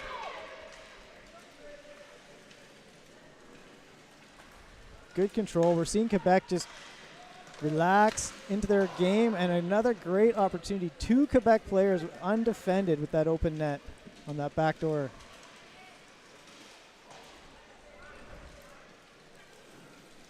Team Quebec seems so in sync with one another, just being able to pass back and forth with no issues. Yeah, absolutely. Alberta did a phenomenal job in the first 2 periods of shutting those passes down. Really seeing, I think I'm seeing a little fatigue from that type of defense. And we're seeing Quebec kind of take control of this game right now. But certainly Albertan defense did a phenomenal job of shutting that type of game down in the first 2 periods, but haven't seen that right now. And a huge opportunity there in front of the net.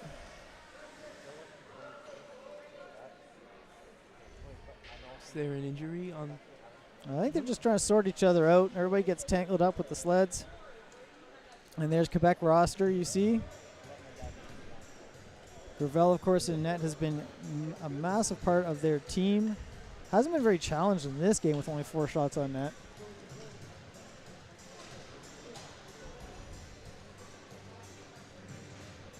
And Quebec has been playing very disciplined right now, not pushing anything too physically. They don't want to rile Alberta up and risk any injuries late in this game. Sean Lucas taking the face-off from Alberta.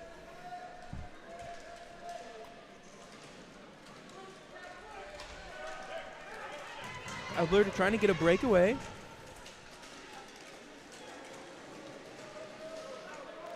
Yeah, Quebec's got the speed advantage against most of the players on the Alberta team. Little shot there in the back.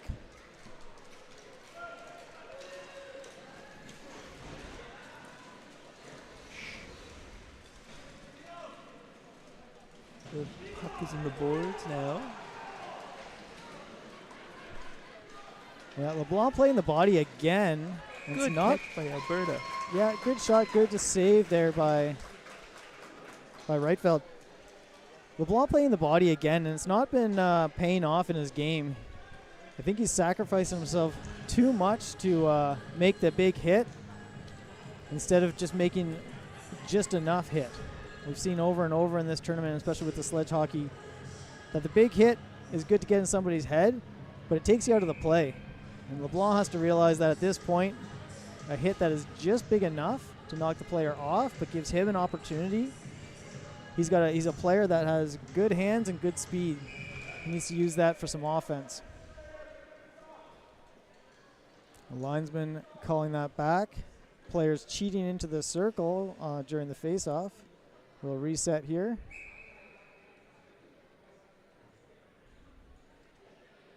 Big delay on the drop, and it finally happens. What suspense. 10:17 left to play in this third. Quebec has high shot from the Quebec. I didn't see what number took that shot. I believe that was Eau Claire, if I'm not mistaken.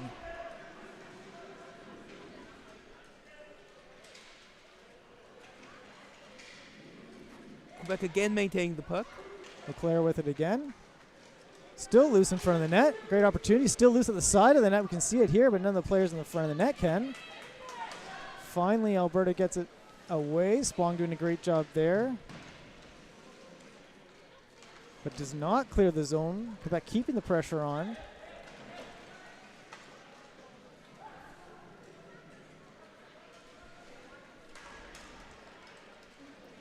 Another opening for Quebec. Doesn't make it through. Right-field ready for it. Again, Quebec has the luxury to take their time and wait for good passes.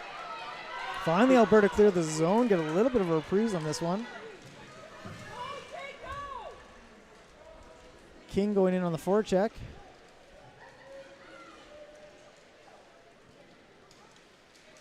Quebec will comfortably circle it around, cycle out, and set something up. Great pass to Eau Claire. Looking for those two players in the middle. LeBlanc did a great job on defense there to cut off that pass. Quebec, the puck's now on the other side with an open net and score from Quebec. That was a tricky one. Reifeld just didn't see that fully. A little bit late on the reaction time on that one. Made the dive. Had his pads forward instead of sideways and made that dive, and it just snuck under the armpit there. Can see that on the replay.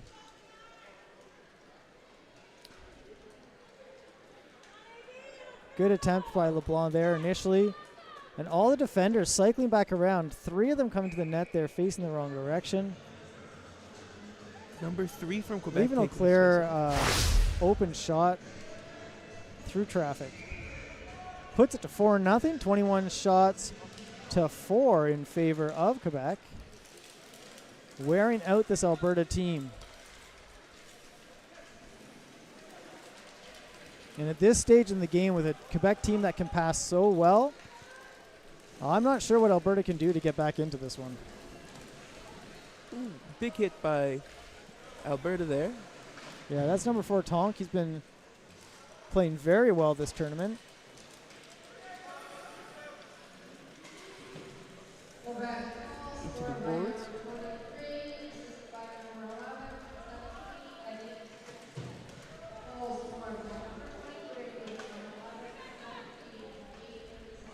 Number 5 from Quebec looking to pass. A couple of Quebec players getting tangled with each other there. Gives Alberta an opportunity here to set something up. Looking for a breakout pass here, but it's not going to clear the zone, I don't think. And it doesn't, but they maintain control, and now they can bring it out. Good patience there, trying to set something up in the neutral zone. Looking for that pass. Now they're going to get it. Intercepted by Quebec.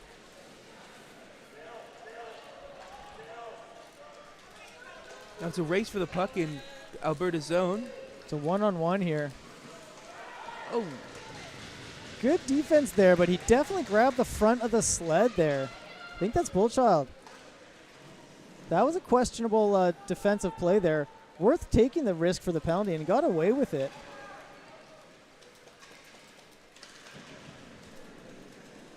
Boards now. Quebec trying to come up right side.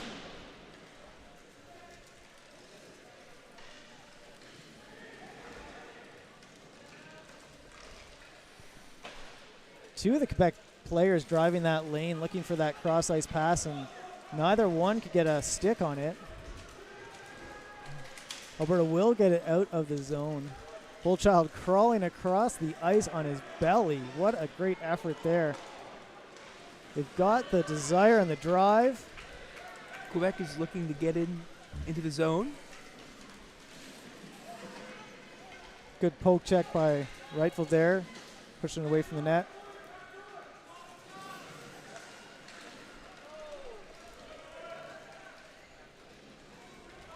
Number 5 from Quebec looking to do something and scores. Absolutely right. Daigle had a great opportunity there, fought for it, just across to number 23, Alexis Auclair, for their 5th goal.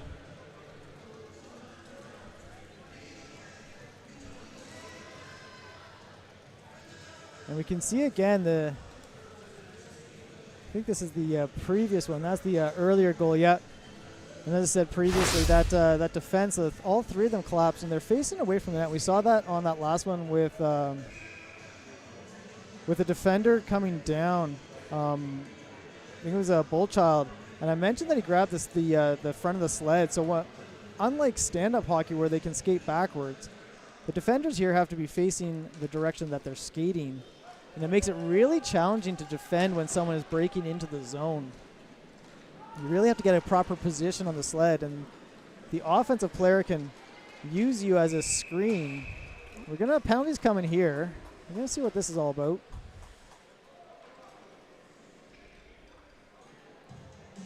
Little dispute there between Quebec and Alberta. And that's going to go against Quebec. Captain, number 17.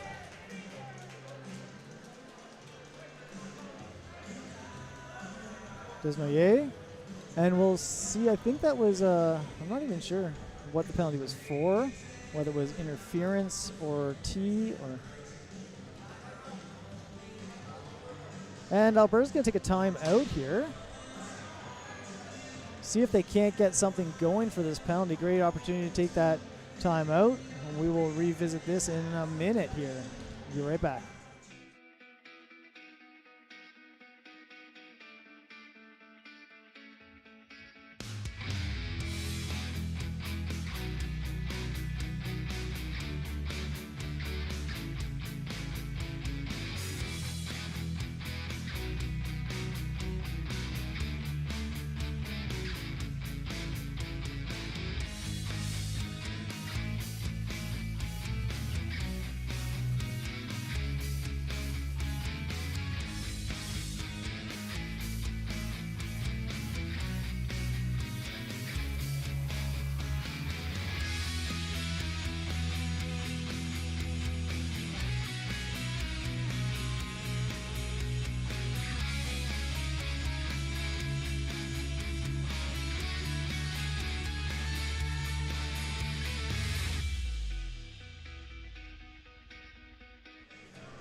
And we're back to the action, hockey fans. 5:43 remaining in the third period of this great game between Quebec and Alberta. Quebec starting to walk away with it at this point, 5-0 lead, 22 shots to 4.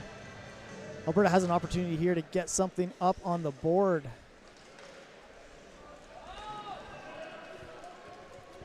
Quebec sending the puck back to Alberta's side with no goalie. Alberta's chosen to pull their goalie for this penalty. They took the timeout, looking to get something set up.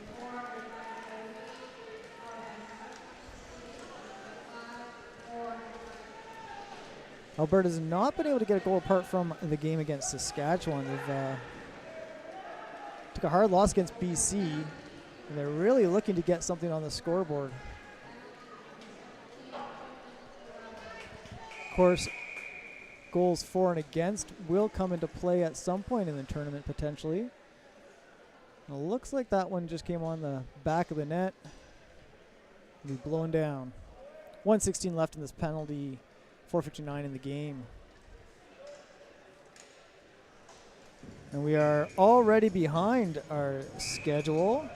Manitoba, Saskatchewan is the 12 o'clock game that will obviously not be played at 12, local Atlantic time, but we will have that immediately to follow this one. And we'll get things going here. Still 6-on-4. Of course, Alberta with an empty net at the other end. Quebec, even with less players, was still able to get it to Alberta's side. Yeah, Quebec, we've mentioned previously in this particular game, Easton and I were chatting, and Quebec has won almost every face-off they've gone against. Oh, a good attempt there to stop it by Bullchild, but they're going to take that empty netter to put the 6-0 up on the scoreboard. 55 left in the penalty. That will be a short-handed goal. It's always the risk by pulling your goal, even with 6 on 4. Alberta just not able to get their game plan to come to fruition. Quebec just a powerhouse on that offensive. Great passing, heads-up play. And the other thing with Quebec is that they've maintained their intensity throughout this game. I feel like that aggressive game that Alberta played initially, as I said, is not sustainable. And as much as they've continued to put in amazing effort and amazing defensive effort, they've just not been able to get anything going on the Big check offensive in the end. boards.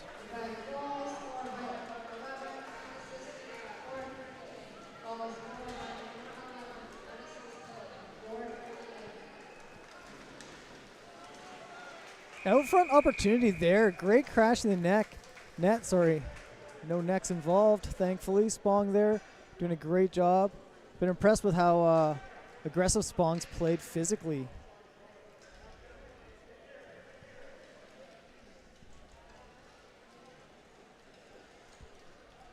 .26 seconds left in the penalty. And that was Hillman going in on that one. Great effort by Hillman to get into the net. Still looking to get something on the scoreboard here. 4:09 remaining in the period.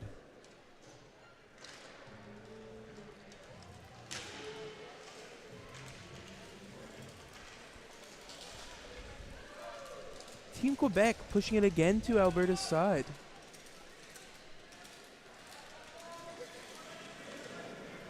And that icing is waved off in the penalty in this hybrid icing scenario. As much as Wrightville was looking for the icing call. And now Wrightville will find that in the corner of his net.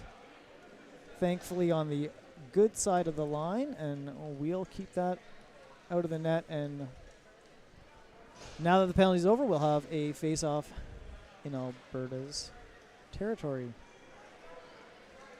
Sorting out the new players coming on the ice.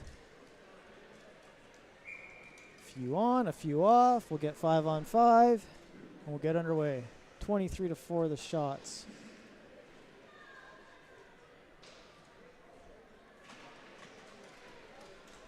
Up to Rafat at the point. Great interception. Alberta coming to Quebec's side, but Quebec just seems to be quicker. Quebec definitely has the speed, and especially as I mentioned, late in the game, they've been able to maintain the level of physicality and their ability. And they've got this luxury now to relax, pass the puck, dump it into the zone. I would have liked to seen Hillman go up that right wing by himself to bring it into the Quebec zone instead of the neutral cross-ice pass on that last one. I'd still love to see Alberta get a goal here in the remaining 2 minutes and 50 seconds. Whistle blown.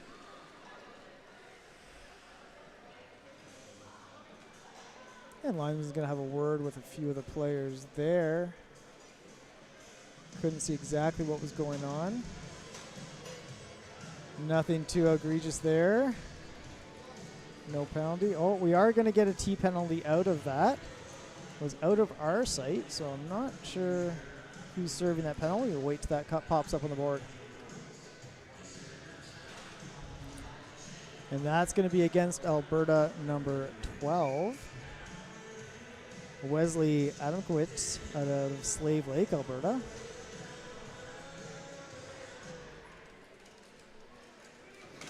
Quebec on the power play.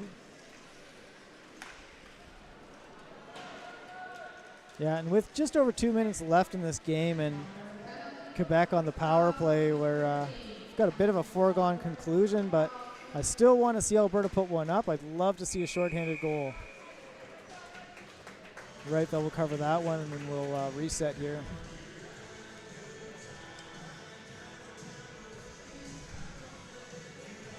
As much as Alberta seems resigned to their fate on this one, all it takes is a nice breakout pass.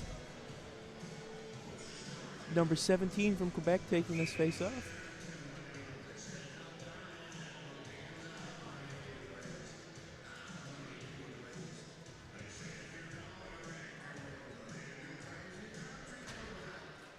And again, Quebec wins that one.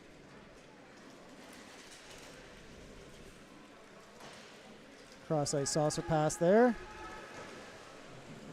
Looking to clear the zone, and they will.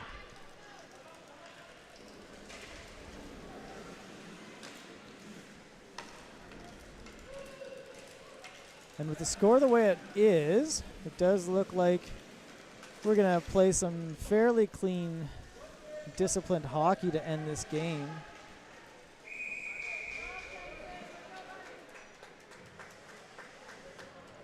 Linesman coming in quickly, coming to an end of a game that has been fairly choppy and some significant unfriendliness amongst the players. Friendly unfriendliness, if you will. Hockey is certainly that physical game.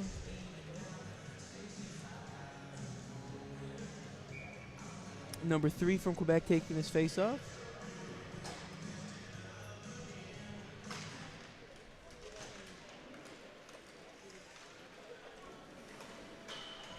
Good shot from Quebec, number 5. We'll take the crossbar save.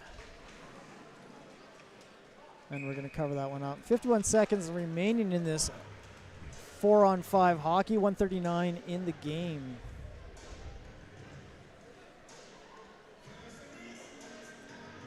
And we'll try this again. Messidi will take the face-off. And again, won by Quebec. Quebec has been dominant in these playoffs this period. Sorry, in these face-offs. Yep. And they have been across the entire tournament. And they'll keep it in the zone, but Quebec is certainly happy just to... Good save by Alberta's goalie. Right. Absolutely. Absolutely. Great glove save. Close in shot. We'll see that on the replay. Alberta doing a great job on the defense again on a penalty kill. It's just unfortunately they don't have the luxury to just kill a penalty with only a few seconds differential between the penalty and the game clock. Daigle left wide open. Alberta hanging right foot out to dry, and he comes up big with that save.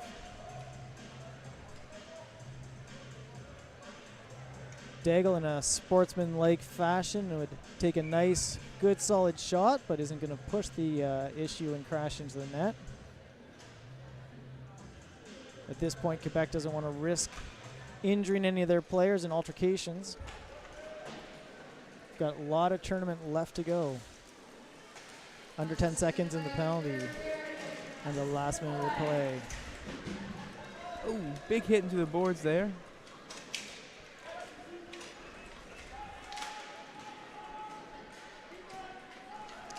Right along the boards. Quebec comes out with it.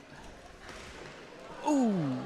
LeBlanc putting one more cross ice pass, and hit coming in, and he's going to get away with it. LeBlanc continues to be the physical, and a hit back from Quebec.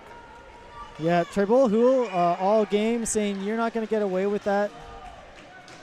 Those two have been at it all game, and as much as LeBlanc didn't get the penalty on that one, and the goal by Quebec that we missed, Tribal Houle is not going to let him get away with that.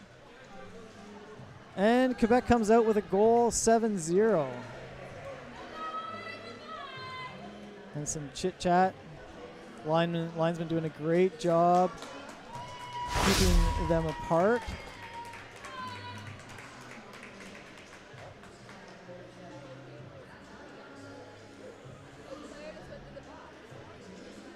And it looks like ref's having a word with the box there, sorting things out.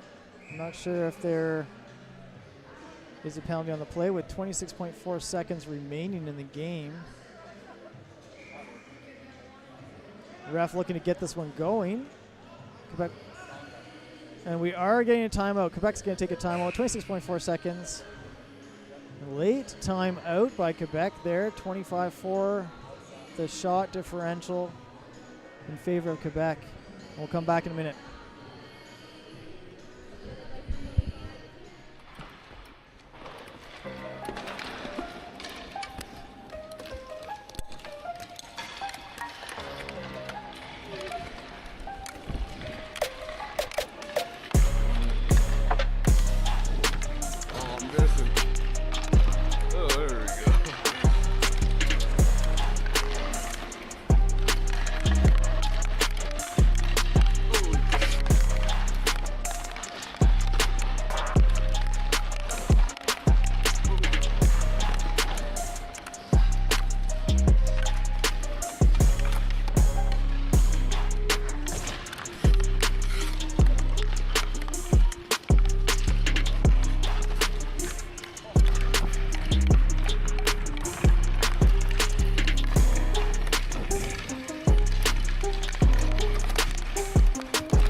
To finish off this third period, 26.4 seconds left. And Quebec will fairly calmly. A great opportunity here. Let's get Alberta in there.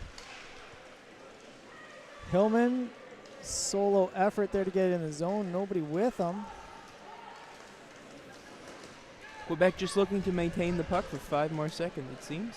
And they're going to close this one out. I'm sure they're not really going to bother doing much with it.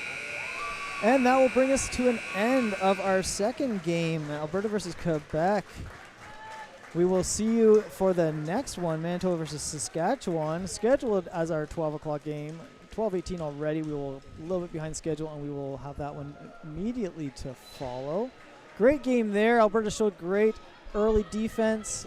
Quebec just overpowered them in the long run. Much more sustainable game played. And thank you for joining us at this 2025 Para Ice Hockey Championships. We will see you for the next one.